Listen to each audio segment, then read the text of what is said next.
Welcome riders, Ryan here with Richardson Motoworks again. Today we're going to show you how to replace your chain and sprockets, some things you should look out for when doing so, some things you don't want to do, and a couple tips and tricks to kind of help you speed this process along, hopefully.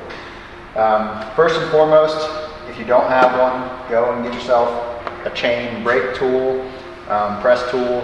Motion Pro makes an awesome one. That's what this one is here. Comes with all the pieces, comes with some awesome instructions as well. I've never used anything other than Motion Pros. It's just the best in my opinion. And the pictures in here and everything are perfect. You can't really get any better than their description on how to do it. Other than that, a few things before we get started here to kind of help you. Luckily this bike, the shifter and the rear set is kind of behind the front sprocket. On a lot of bikes, this is almost right on top of it. And so you have to take your shifter and stuff off to get to this. Now I'm telling you that because when you want to remove this nut, you're going to want the bike in gear. It's not going to, if you have the bike in neutral and go to remove this nut, it's just going to spin the gearbox and it's never going to come off. So you want to have it in gear to remove this stuff. However, when you go to put your new chain on, you're going to want it in neutral. So just keep that in mind that to start, you're probably going to want it in gear to get some things off, but then you're probably going to have to put this half back on, so to speak, to put it in neutral so that you can get your new chain on. So keep that in mind. Another couple things to keep in mind, it's sometimes easier to break your rear sprocket nuts loose while it's on the bike like this. Put the bike in gear. You can only usually get to one or two of them at a time, so just like pulling the clutch.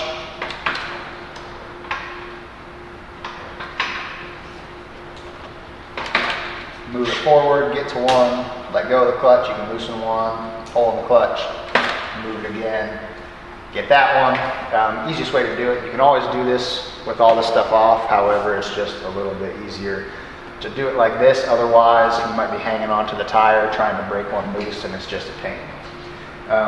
As well, another thing I want to point out is your front sprocket here. There are lock tabs. There's usually a washer behind it with some lock tabs to hold the nut in place. Always make sure you bend one of those back to hold it in place. And most importantly, this nut on this front sprocket. Sometimes the torque on these is insane, 200 newton meters or more. I know it's a pain to get on there. I know that it's not the easiest thing to try and get on just because of what it is. However, it is very, very important that you tighten it to the proper spec. There are a lot of bikes, like for example, BMW's S1000RR, that this nut, the torque on it sets the end play for the gearbox. So if you do not have this nut tight enough, your gearbox actually moves a little bit and you will just destroy it if it's not tight enough. So very, very important that this goes on to the proper spec when you get to that point. Another thing to mention, when you put these nuts back on, a lot of these are one-time use. You're supposed to replace them.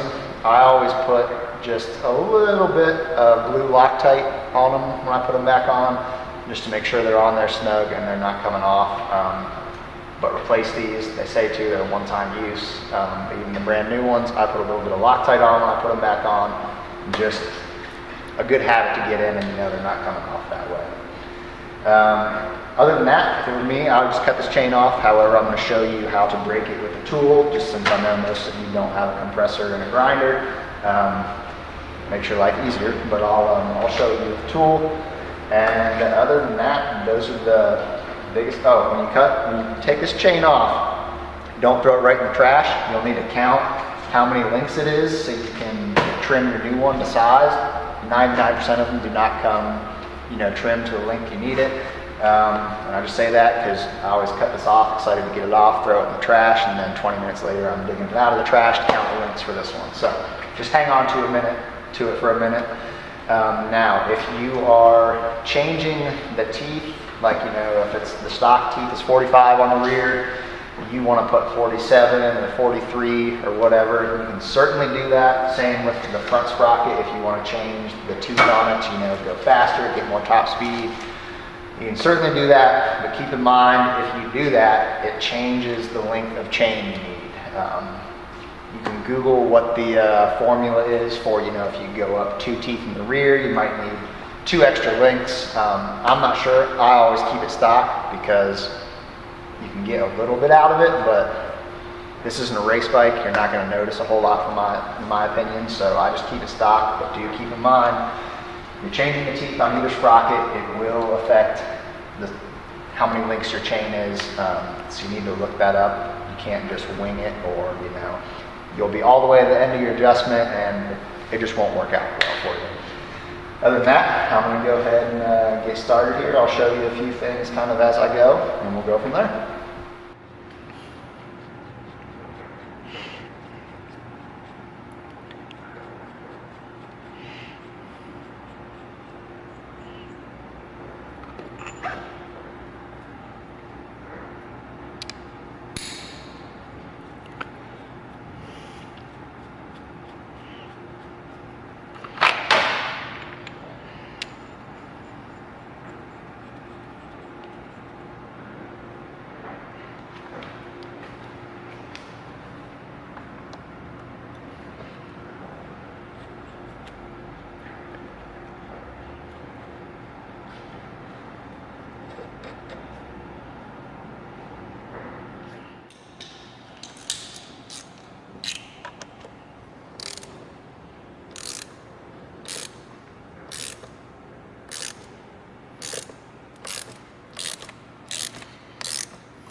What does that do?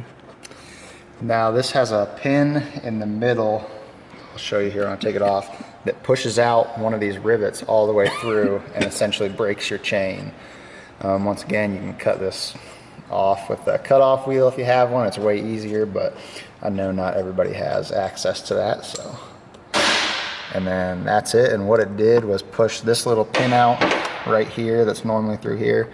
Just pushes it out, and then your chain is broken.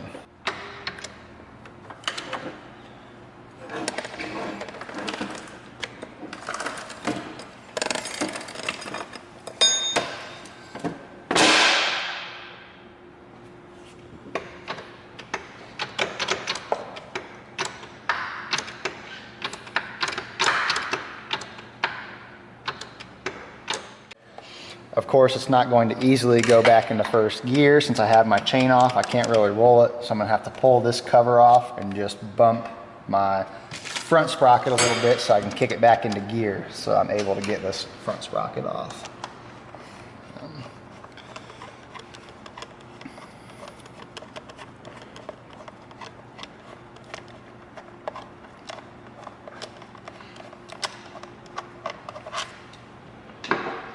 And like most of them, a lot of times, like I said, this is in the way.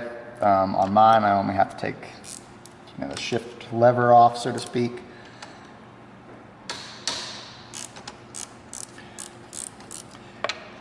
Should say as well, it's good to put a mark on these. This little thing right here, put a mark on it. Most of the time, there's a little indent on these, but if it doesn't, put a mark on it so you know where that gap is at. Otherwise, it changes the angle of your foot pedal down here, so you don't want it all the way down, you don't want it all the way up. So if this is where you're used to riding with it, just mark it so you know.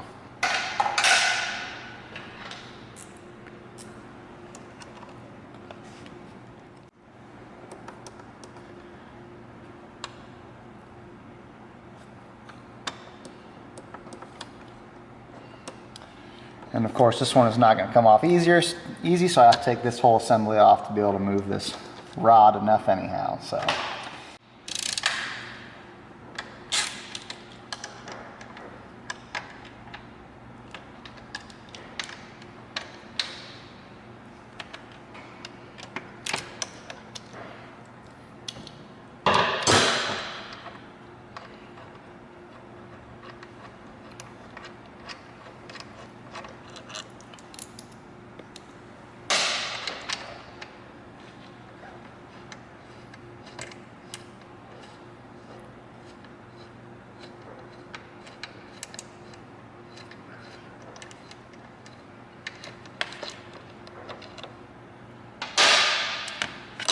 Now with this loose, this should slide off all the way up here. And then you can kind of just set it there so it's not hanging off too bad. Pull out your last bolt cover.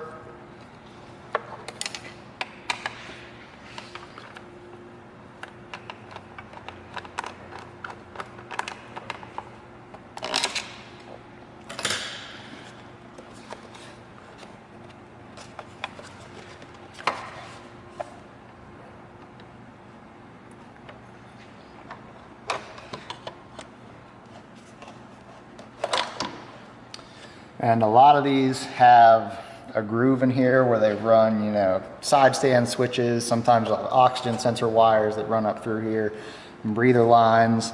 It should all move out of the way. Just make sure you're not yanking on this thing. If there are wires in it, you don't want to be pulling those wires off. So.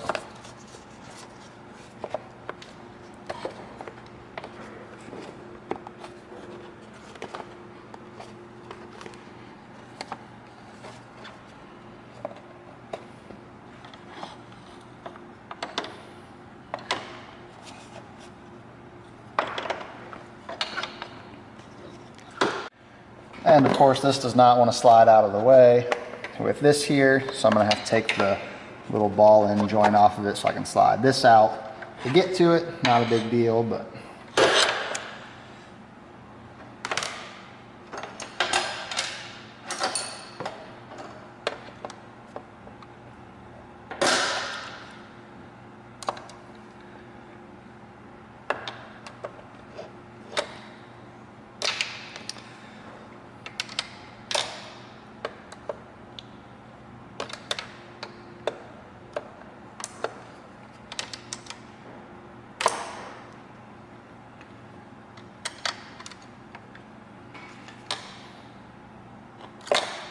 now it should be noted on these rods right here, the shift rod, some of these are reverse threads. One end of them is usually a reverse thread. So you might, if you're trying to take it one way and it's not coming loose, it's because it's a reverse thread. So you have to take it, you know, to the right to loosen it, which is backwards from what it normally is. But just keep that in mind. If you're cranking on it and it's not coming loose, that's why.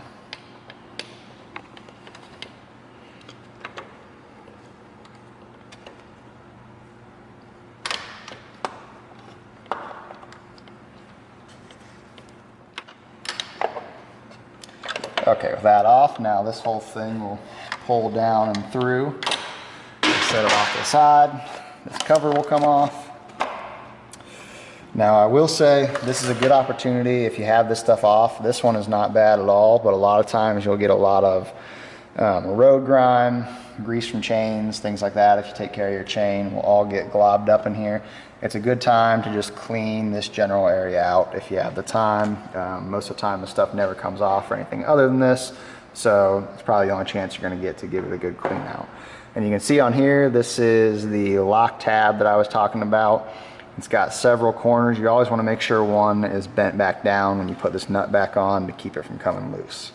You will also have to take a flat blade screwdriver and put it on these and tap them with a hammer to bend them back to be able to get this nut off. Now that I can get to this, I can, of course, put this back on.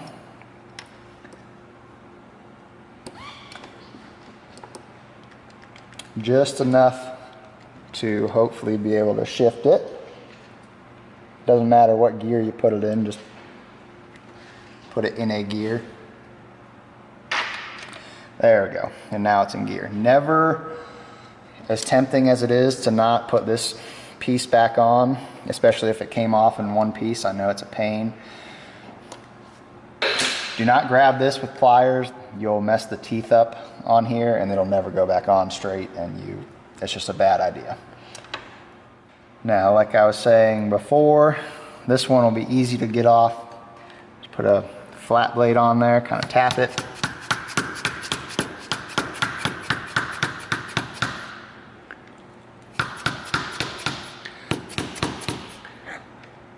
And then you should be able to bend it flat. Got to do the same with this one.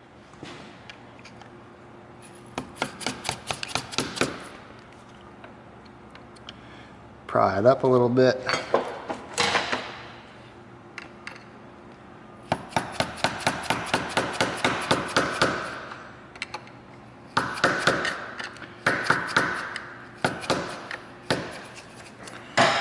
Now this nut should come off no problem. Now, like I said, they're on there pretty tight, but that's why you want it in gear. Once again, if this was not in gear, this would just spin freely and you'd never be able to get it off. So you need to have it in gear to be able to get this nut off.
Once again, you're always supposed to replace these, they tell you to.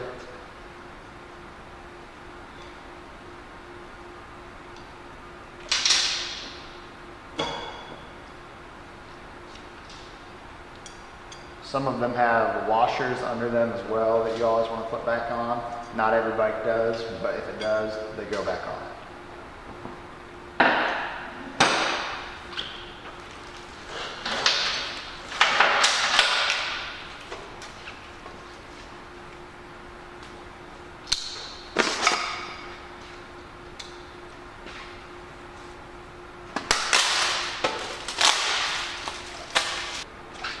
One thing to check on these, just keep in mind, you always want to make sure they have the same number of teeth. It's always stamped somewhere on it. It's right here, that's the number of teeth on the outside here. Your new one should have it stamped somewhere as well. The 525 is the chain size. Most modern bikes are 525, some of the older bikes are 530s, which is a thicker chain, and then some of the newer bikes, 600cc, smaller bikes have 520s. You can switch them back and forth, but I wouldn't. Another thing to keep in mind is that the lettering always faces out. You never want it this way. Even though this is just a date on it, but the actual letters and the important stuff always faces up and out. Once you put this back on here, once again, if like has any washers that were on there, put the washers back on.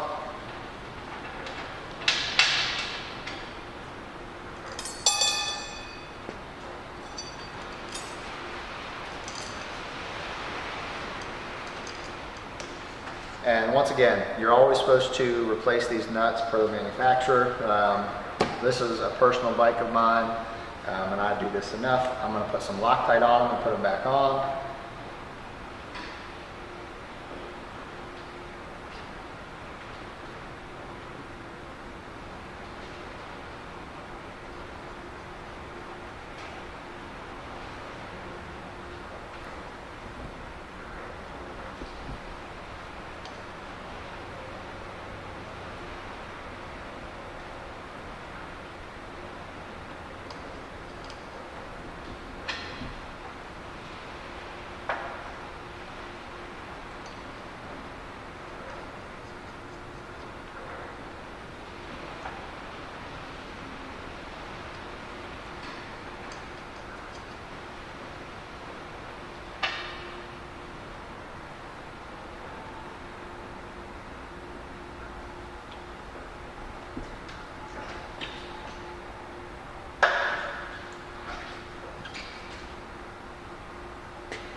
It's also a very good idea, anything motorcycle related, especially engine parts, but stuff like this, when you're tightening them, do it in a crisscross pattern until they're all tight. So take them all hand tight.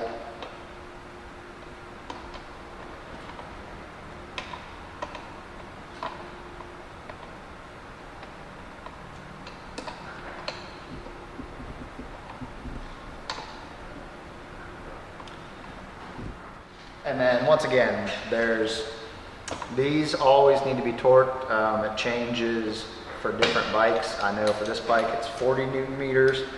Once again, just look it up online, look in your service manual, it'll tell you what these should be.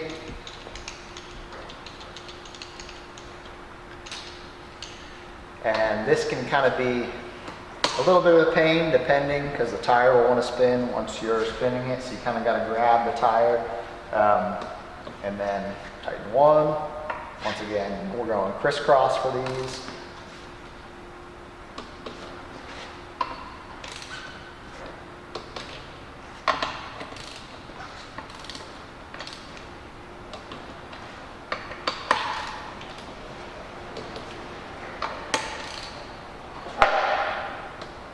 And then either count that you did all 6 in your head, or you can go back through and just make sure they're tight. You don't need to double tighten them or anything, just make sure they're tight.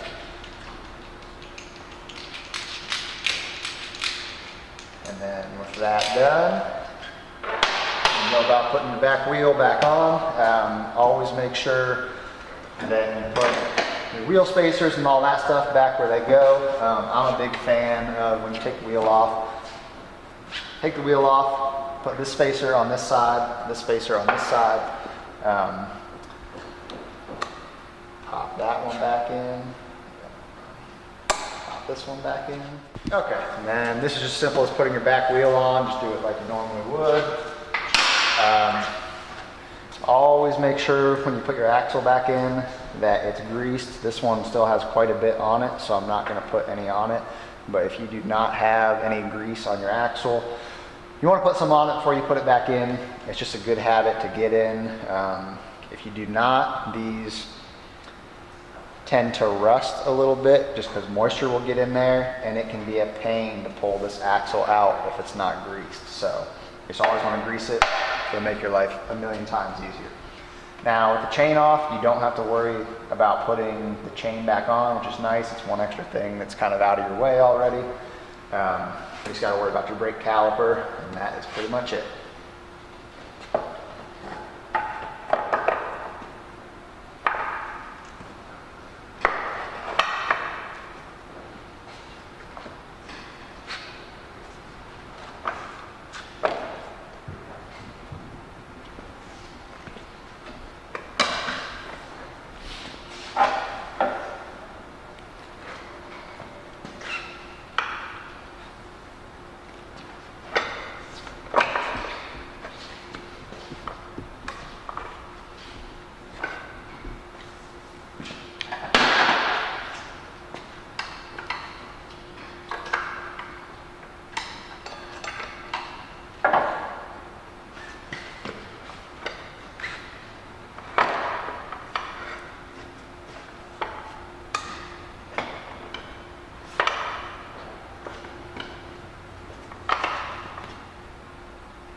locks can fit in either way. They always have a little, there'll be a little circle on one side where this bolt rubs against, so you can't really mess it up. So these are supposed to go in there like this.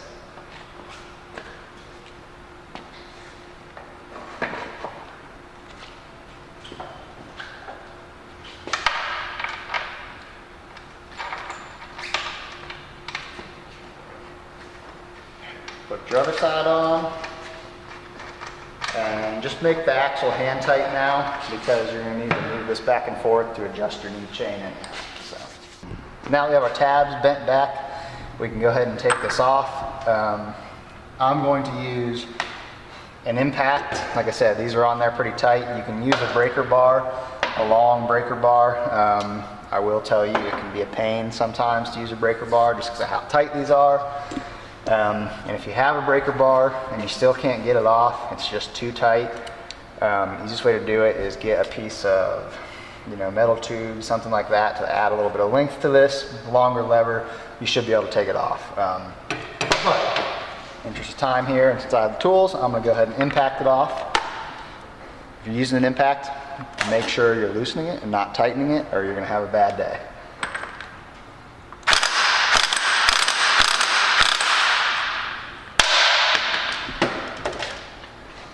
And as you can see, it popped right off. Now this washer that sits behind it that you bent the tabs back on, it does have teeth on it, and it'll only go on, it'll go on several positions, but make sure when you put this back on that, I'll show you here. I'll pull this one off. Now, when you take these off, do pay attention, as some of them will have, this one it does not matter, it has a lip on both sides here, as you can see. Some of them will only have a lip on one side, and it spaces it out so your chain's in line. So just keep an eye on it. If you take it out and only one side has a lip, you need to know that your new one that's going on, that lip goes in the right position. And the new one here has a lip on both sides as well, as you can see. It looks good.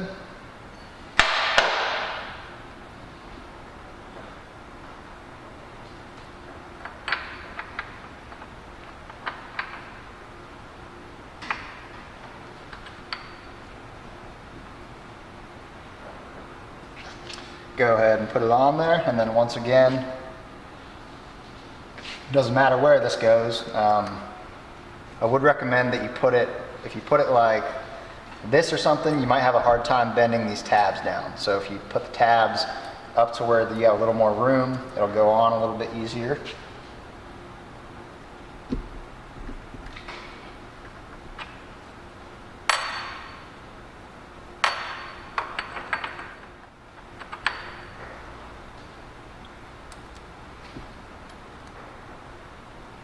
And then once again, once you have that on there, kind of hold it on if you would, and as well, sometimes these nuts will only go on one way.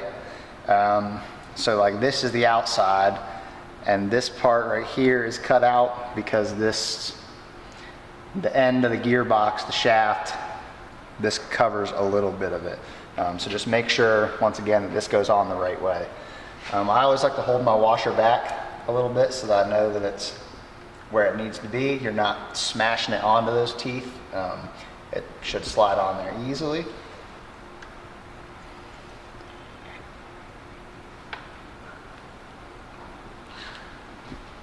Get it hand tight there.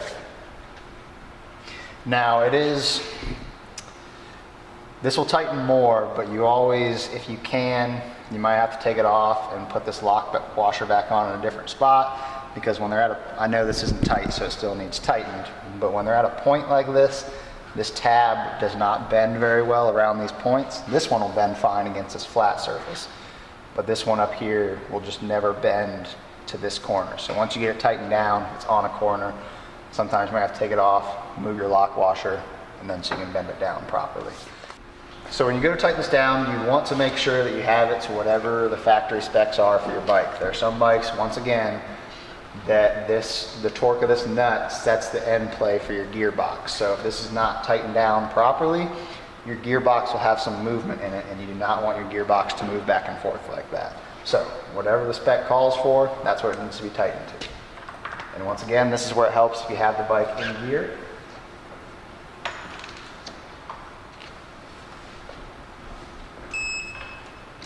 And it will move a little bit because you're fighting against the engine, so you start to turn the engine over eventually.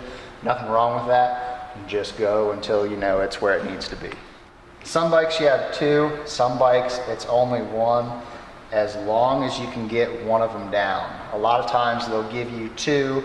You're supposed to replace this washer every time. However, on some bikes they'll give you 2, and as long as one is bent down and locked in place, you're okay. You don't need both of them. So just make sure one. Easiest way to do it again is to put a flat blade screwdriver behind it and kind of pry it down a little bit.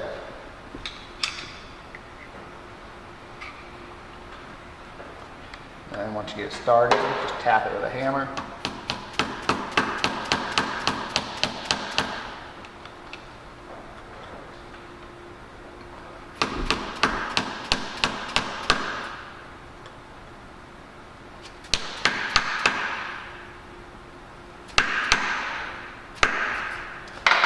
Now, once again, like this one right here, you'd never be able to lock down in place, so you'd have to move it. But most of these are made where you can at least get one of them. Like this one's on a point, so you can at least get this one. Every now and then you'll get it in a position where you'll have a weird lock washer where they'll both be on a point, and then you have to readjust it so you can at least lock one of them down. So that's locked down. Now that this is back on, you'll want to shift it into neutral when you get the chance, so that when you put your chain on, you can spin the chain on. But this needs to rotate to be able to spin the chain on. So pop the little piece back on here.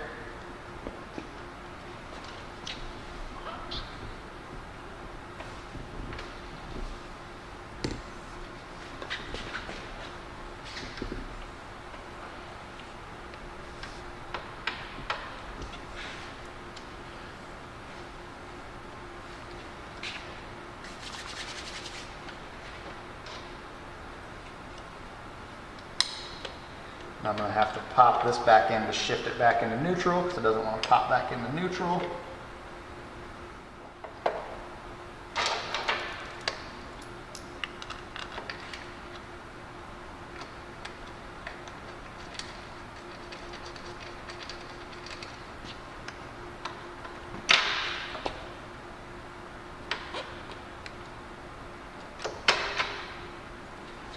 And there to neutral, it spins freely. That's what you want. I'll take this back off just so it's out of my way here.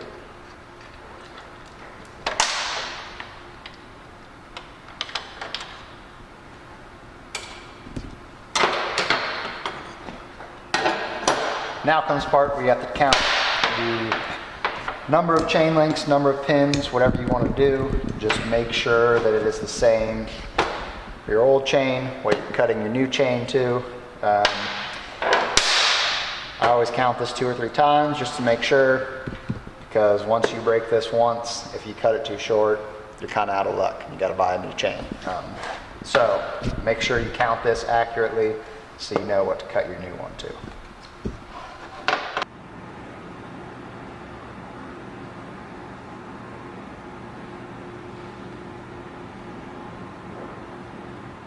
Now I've looked out and my old chain is exactly the same size as my new chain, so I do not have to cut any links off of this one. They're both the exact same size. Now, if you were going to cut a link off of the chain, it's just the same as breaking the chain. So all you're doing is just pushing another one of these pins out.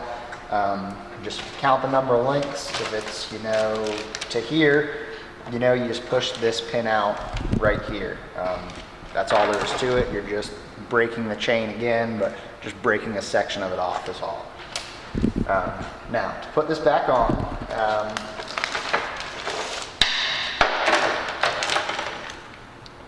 I despise wearing gloves. A lot of people wear gloves for this because chain grease is a pain and it's super sticky, and as you can see, I'm pretty dirty.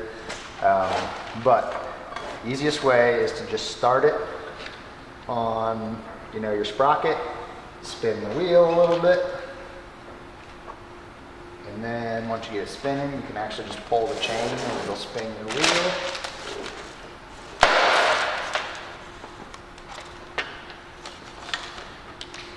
Now, since the chain is so stiff, it's kind of hard to mess it up, but make sure you're going, you know, through everything you need to go through. If you have a chain guard or whatnot, you're not going to one side or the other. Also make sure on some bikes there are ABS wires and whatnot. This bike does not have ABS, but if there is an ABS wire or whatever, that you're not looping through it or anything weird, you just don't want to tear it up. Keep pulling it through. Once you get to your front sprocket, kind of latch it on there and do the same thing. You can actually turn the front sprocket to get it to pull your chain in.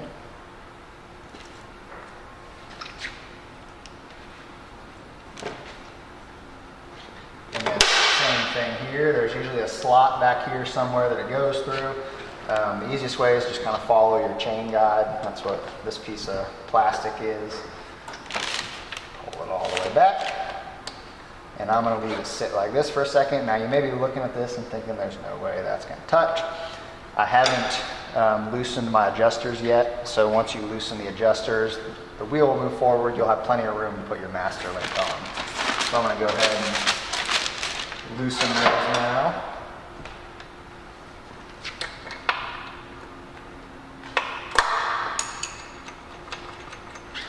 And it's easiest to just get it over with and run the adjusters all the way in so that you have the most space.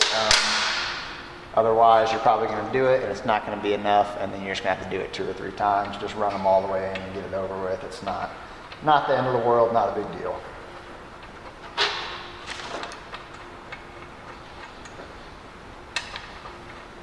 Move around, do the same thing for the other side here.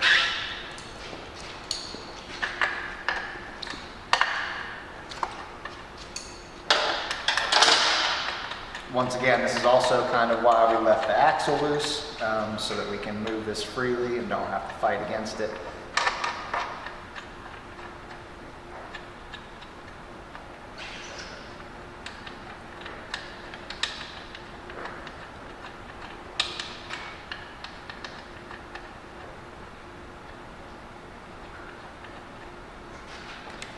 And then with both of those loose, you should now be able to push the front wheel, slide it as far forward as it'll go. And then, as you can see, this is now much closer and you can get a master link in there. Every master link should come in a little bag like this of some sorts. It's usually got some grease, some O-rings, and all the parts you need in there. Be careful because they're usually in a separate bag in here, but there are very tiny O-rings that you need. You have to have them so do not lose them.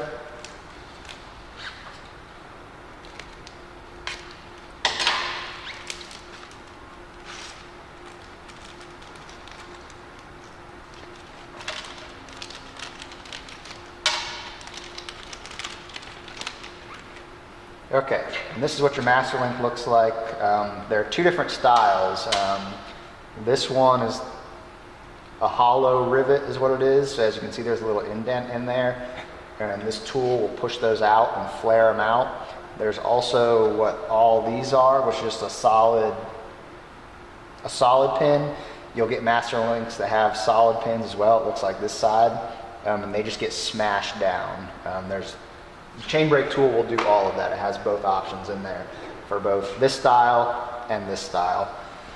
But open your grease. Every one of the master links should come with a little thing of grease. And you do need it and you do want it.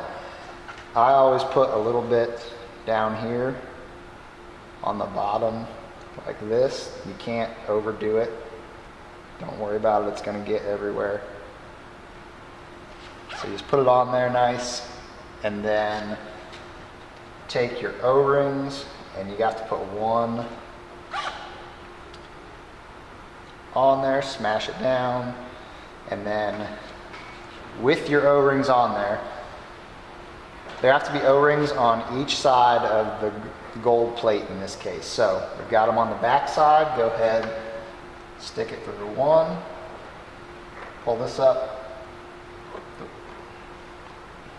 There we go. Now, this part can be not tricky, but you just have to pay attention, make sure nothing falls off. I always just put the rest of this grease right on these O-rings. That way they have a little something to help them stick, so to speak. And you just push them right on the end right there. Do the same thing with this other one.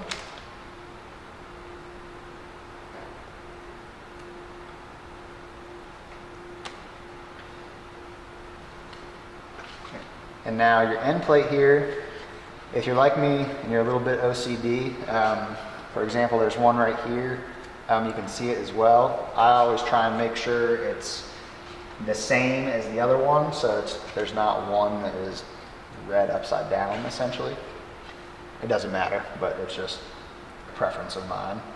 And just set it on there barely, and it should stay. Keep in mind, if it does fall off, make sure that the O-ring stays on. Those O-rings have to be in there. It's very important for the chain. Put that on there. Once again, get out your chain brake press tool here.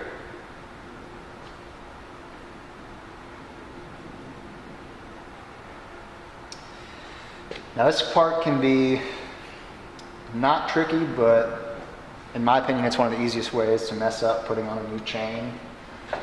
You have to press this end plate on. To show you again. This end plate right here has to be pressed on over your master link to really get it on there. Now, you can over press this and over tighten it, and then you will have a kink in your chain right here, and you've essentially ruined the chain at that point.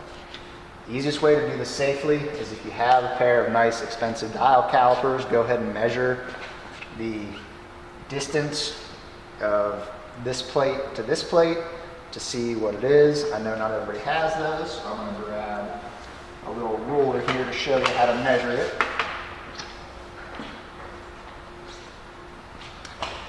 Get something in millimeters just because standard does not go small enough for something like this. It's kind of hard to see that it's on here, but just if you look, this one is about 18 millimeters, end of the edge plate to end of this plate. You want to press this one to about 18 millimeters. If you go any tighter than that, you'll end up kinking the chain. So when you're doing this, if you're unsure about it, just do it bit by bit, and then you can always press it on a little bit more. You can't take it off. So once again, get your tool here. Once again, Motion Pro makes a very good one. Really easy to use, and kind of move it here so your tire is not in your way. And once again, there are instructions. I would try and explain how to use this tool. There are instructions with the tool that are way better than me explaining it. Get it lined up here.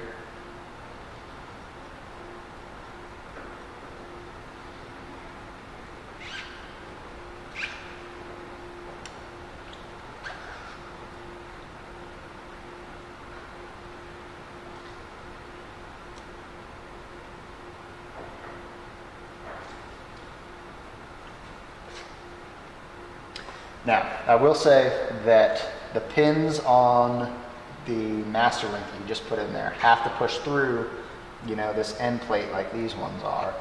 And there are two cutouts in this piece. So just make sure when you're pressing it on that this block that is actually doing the pressing isn't covering up one of the holes for this master link. Otherwise, you'll never push your master link through. You'll just smash the whole thing together and it'll mess it up.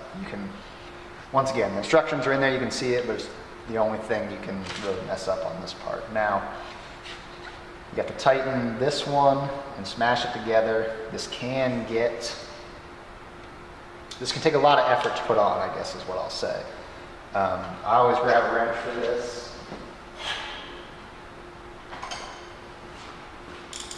And I will say on some bikes I have had to go as far as putting a metal extension on this and getting an extra long wrench to crank it on there. That's not always the case. Usually if you're doing that, there's something wrong. It shouldn't be that tight, but every now and then you'll get one that tolerances are just a little off or something. You really got to squeeze it on there. So, but once again, do not press it on there too much.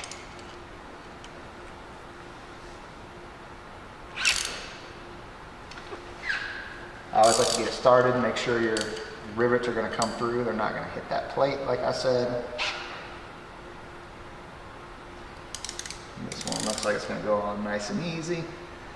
And you can also kind of, it's hard to turn it because the chain doesn't really turn, but if you get a view from the top, you can kind of get an idea of how tight you need to go, because it'll line up with all the other chain links.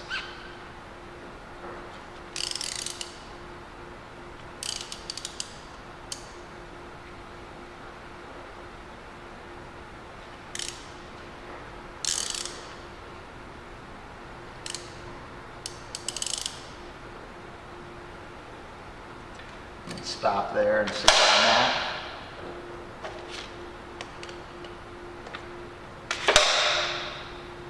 Loosen a little bit. Now I'll show you here, since this isn't tight. See how it moves freely? You know, you can kind of bend it on this master link and it goes back to the position it's in. Now if you bend it like that on the master link and it stayed like that, didn't you know, go back to normal, then it's too tight, and you'll feel that and it'll really mess up your bike. But let's measure this and see where we're at. I'm at 19 now. The other ones are at 18 or so, so I'm gonna press it on just a little bit more. Once again, if you need to, just go bit by bit, because you can always press it on a little bit more. You can't take it back off.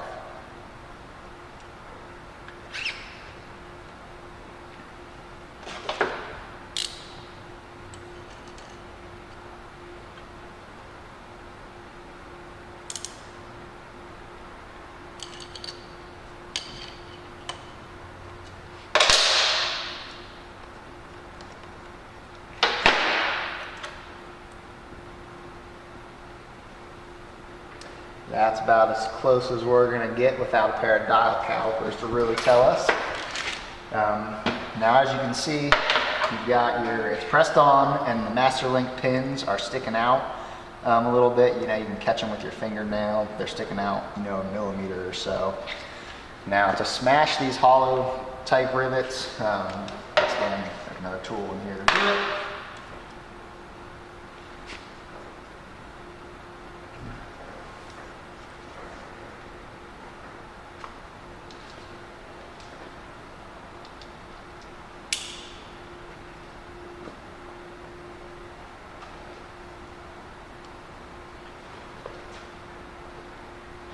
Move it so you're not hitting your wheel and your wheel's in your way. Now, especially with these hollow type rivets, you need to get them to expand so that it holds it on. However, you can over tighten these hollow point ones and break pieces of them off. So you want it tight, but just go bit by bit, and you know, I'll show you here once I do one. It's easier to show you.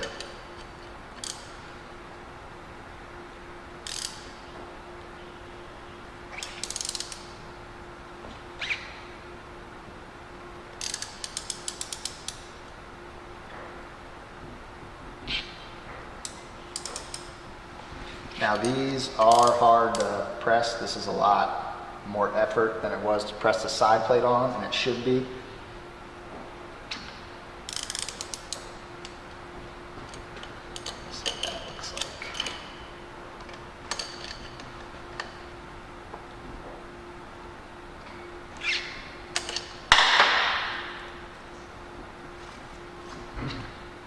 That's probably about as good as it's going to get, and it's kind of hard to see, you might be able to see up close here. This one has been pressed, so it's significantly bigger than this one that hasn't been pressed. And once again, you want to press it enough to flare it out to hold it on, But if you press it too much with these hollow points, you will break pieces of it off. So keep that in mind.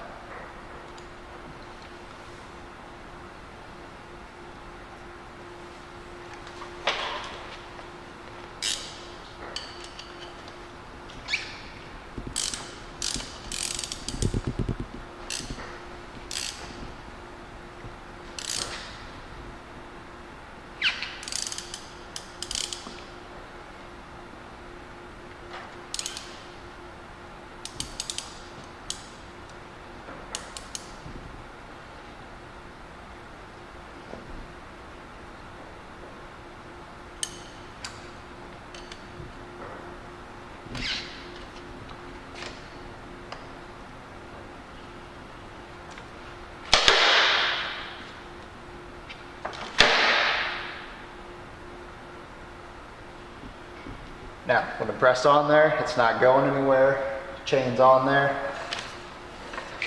Now all you have to do is adjust it. I always adjust it first and then put everything else back on. Just make sure you got it where you want it before you put everything else back on. Realize you did something you shouldn't have and have to take it all back off. So, go ahead and back your adjusters back out.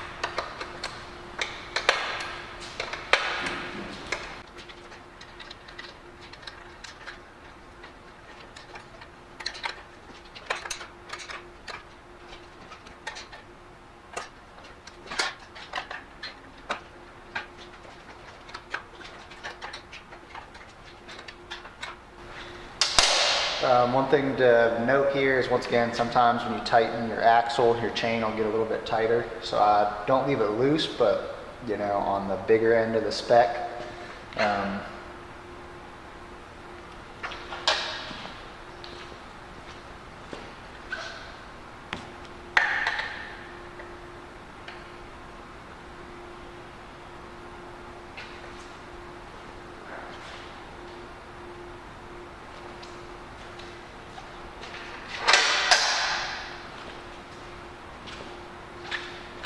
We'll start that, see where that's at. Another important thing to note is, being a brand new chain, this will stretch. So after you ride a couple 100 miles, check your chain. You're gonna have to tighten it. It's just how it happens. You gotta adjust them after a couple 100 miles. Nothing you can do about it.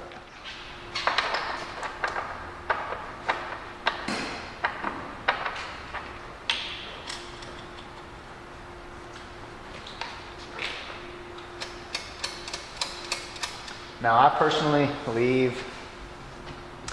I ran them in finger tight to the swing arm, your adjuster nuts, not the bolt. I always leave them loose, they're just finger tight right now until I tighten my axle.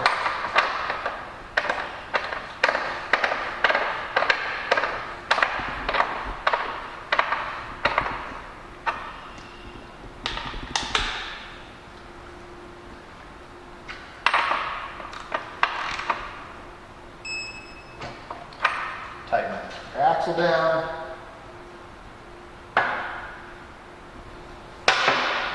Once your axle's tightened, torque down, give it a couple spins, come back here, check it. You should always measure it and go by what the manual says. This sticker right here only has tire pressures. A lot of times bike will have a sticker right here that says tire pressure, as well as how much slack in the chain, how to measure it. I've done this enough on my own bikes. This feels pretty good, and it's going to have to get adjusted in a couple 100 miles since it's a brand new chain anyhow. But now that your rear axle's tight, chain looks good. Now you can go ahead and tighten down your adjusters here.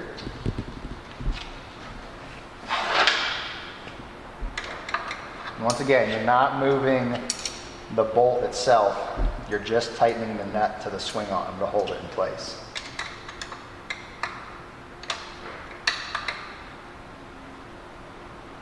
and they don't have to be tightened to the moon. Just enough to hold it. If you're starting to round the bolt off, then it's way too tight.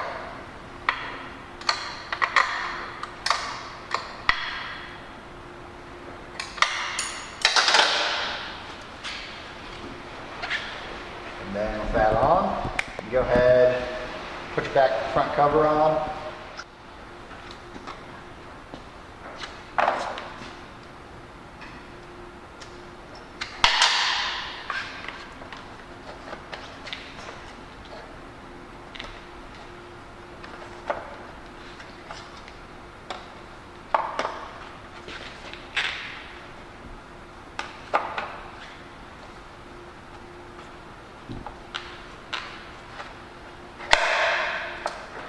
Be careful once again that you're not smashing any of these wires or hoses.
Then if you have to take all this stuff off, you can put it back on. And once again, you put your little clamp back here on your shifter. Hopefully you marked it before you took it off. Like I said, a lot of these have a little dot kind of stamped into them towards the edge where it lines up. Put it back on. And if you didn't mark it, it's not going to hurt anything. Just when you put this back on and you hook it up, pay attention to what angle your pedal's at, because that's all it changes, is the angle of your pedal. So you don't want it way up here, and you don't want it all the way at the bottom either. So.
sure you tighten these down so they hold your foot pedal on. However, once again, this is one of those things that people always over tighten. You want them to be tight, but they don't need to be so tight that you're rounding them off or anything like that.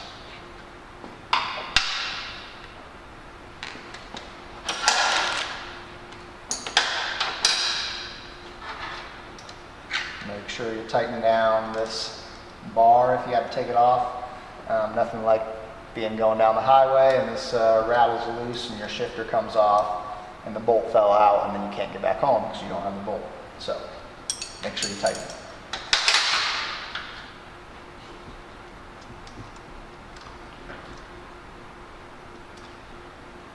One other important thing to note about this is you've had your rear wheel off, so you always want to pump up your rear brake. It's got no pressure at the moment since you had the caliper off and the pads kind of had a second to relax. So I'm going to reach under here and do it. But pump it up a couple times so you got some brake pressure. Nothing like going down your driveway, going to hit the rear brake and getting no rear brake because you didn't pump it up. So just make sure you pump it up.